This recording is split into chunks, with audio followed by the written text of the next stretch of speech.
मकाशवा की किताब उसका 9 बाब। और जब 5वें फरिश्ता ने नरसिंगा फूंका तो मैंने आसमान से ज़मीन पर एक सितारा गिरा हुआ देखा और उसे अथाह घड़ी की कुंजी दी गई। और जब उसने अथाह घड़ी को खोला तो घड़ी में से एक बड़ी भट्टी का सा धुआं उठा और घड़ी के धुएं के बायस से सूरज और हवा तारीक हो गई और उस धुएं में से ज़मीन पर टिड्डियाँ निकल पड़ी और इन्हें ज़मीन के बिच्छुओं की सी ताकत दी गई।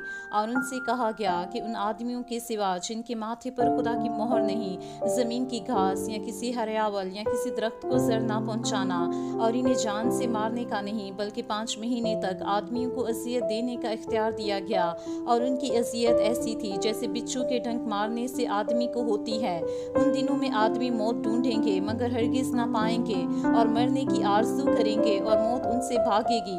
और उन टिड्डियों की सूरतें उन घोड़ों की सी थी जो लड़ाई के लिए तैयार किए गए हों और उनके सरों पर गोया सोने के ताज थे और उनके चेहरे आदमियों के से थे और बाल औरतों के से थे और दांत बब्बर के से और उनके पास लोहे के से बख्तर थे। और उनके परों की आवाज़ ऐसी थी जैसे रथों और बहुत से घोड़ों की जो लड़ाई में दौड़ते हों और उनकी धुमें बिच्छुओं की सी थी और उनमें डंक भी थे और उनकी धुमों में 5 महीने तक आदमियों को जर पहुंचाने की ताकत थी। अथाह घड़ी का फरिश्ता उन पर बादशाह था।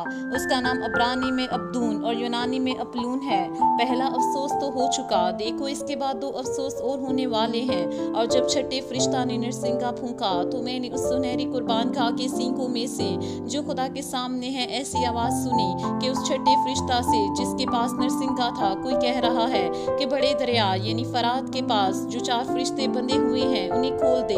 बस वो चारों फरिश्ते खोल दिए गए जो खास घड़ी और दिन और महीने और बरस के लिए तहाई आदमियों के मार डालने को तैयार किए गए थे। और फौजों के सवार शमार में 20 करोड़ थे।